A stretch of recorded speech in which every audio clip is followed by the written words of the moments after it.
নমস্কার, আমার নতুন একটি ভিডিওতে আপনাদের সকলকে স্বাগত। কালকে রাতটাই শুরু হয়েছিল আমার জন্মদিনের উইশ নিয়ে। এত বড় বড় প্লেয়াররা মোহনবাগানের সবাই যদি আমাকে উইশ করে, মনটা তো অবশ্যই খুশি হয়ে যাবে। আর আরও খুশি তখনই হয়ে যায় যখন কোনো স্পেশাল মানুষ তাদেরকে দিয়ে আমার বার্থডেতে এই উইশগুলো করায়। তো আমার দিনটাও ঠিক এরকমভাবেই রাত 12টার পর থেকে শুরু হয়েছিল। এবার তোমাদের কার কার দিন এরকমভাবে শুরু হয় আমাকে জানাতে ভুলো না যেন। আমার তো বেশ ভালো লেগেছিল সবার উইশটা দেখে, মনটা পুরো খুশি হয়ে গেছিলো। ভাবলাম জন্মদিনের দিনটা যদি এরকমভাবে শুরু হয় তো কেয়া বাত, এরকম তো দারুণ লাগে। তারপরে আর কি হঠাৎ করে চমকে গেলাম। আমার ছাত্রছাত্রীরা আমাকে সব সময় এত স্পেশাল মনে করায়, সে তো ভাবনারই বাইরে। হঠাৎ করে বাড়ি এসে দরজা খুলতে একেবারে চমক দিয়ে উঠলো।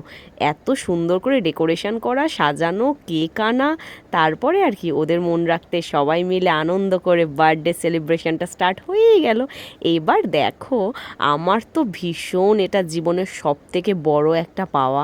আর কেনই বা হবে না, যখন নিজের ছাত্রছাত্রীরা এত সুইট, এত ভালো, এত মিষ্টি করে আমার জন্যে কিছু করেছে, তো আমার তো নিজেকে নিয়ে ভীষণ খুশিই মনে হবে, তাও আবার আমার জন্মদিনের দিন। দেখো, জন্মদিনটা সবারই বছরে একবার আসে, কিন্তু এই দিনটা কতটা স্পেশাল হয় মানুষের কাছে, তাই না? কারণ আমরা এই দিনে নিজেরাই পৃথিবীতে এসেছি, আর ওরা সবাই মিলে এত সুন্দর করে আমার তারিখটা মনে রেখেছে, আমার পৃথিবীর আগমনের তারিখ। তার সাথে অবশ্যই আমার স্পেশাল মানুষও মনে রেখেছে, তার সাথে আমার তো অন্য রকমই ব্যাপার। কিন্তু বাদ বাকি সবাই তো এত সুন্দর করে মনে রাখবে, এটা তো ভাবনার বাইরে। বাড়ির সবাই থেকে শুরু করে আরও সবাই। তারপরে আর কি বার্থডের কেক টেক কাটার পরে ওদের সাথে হাসি ঠাট্টা আনন্দ, আরও কত গিফটস নিয়ে কথা।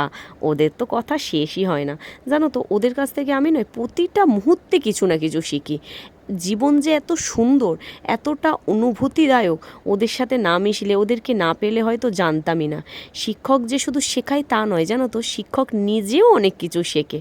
তারপরে বার্থডের কেক টেক কাটার পরে আর কি চলে গেছিলাম একটু খাওয়া দাওয়া করতে রেস্টুরেন্টে। এই তো বার্থডের দিনে আমার ফেভারেট খাবারগুলোই আমি খেয়ে ফেললাম। কিন্তু জানো তো, আজকে সব মিলিয়ে দিনটা আমার কাছে খুব খুব স্পেশাল। আর এবছরে আমি 4খানা কেক কেটেছি। এটা বড় কথা নয়, কিন্তু এই যে এই মুহূর্তটা, সারা জীবন এইগুলো আমার স্মৃতির বাক্সে রয়ে যাবে। আমি প্রতিটা মুহূর্তে, প্রতিটা দিনে এই ছবিগুলো আমার কাছে নিজের স্মৃতির মনে করে থাকবে। এত সুন্দর করে আমার ফটো তুলে দেওয়া, আমাকে স্পেশাল মনে করা, তাই সবার জন্য আরও একবার আমার তরফ থেকে অসংখ্য অসংখ্য ধন্যবাদ। আমার বার্থডেটা আমার কাছে চির রঙিন করে দিল। খুবই ভালো লাগলো সবার সাথে থেকে, আর অবশ্যই আমার স্পেশাল মানুষের সাথে থেকে।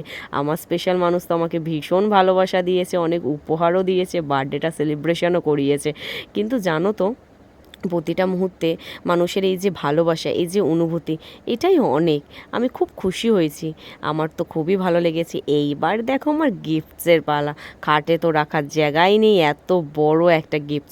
সব থেকে যেটা ভালো লেগেছে, এই যে সিপারটা, এত ভালো লেগেছে না সিপারটা, আমার খুব প্রিয় লেগেছে। জানো তো, আমার বাচ্চাদের দেওয়া এই দুটো গিফটসও আমার খুব সুইট কিউট লেগেছে। টাটা।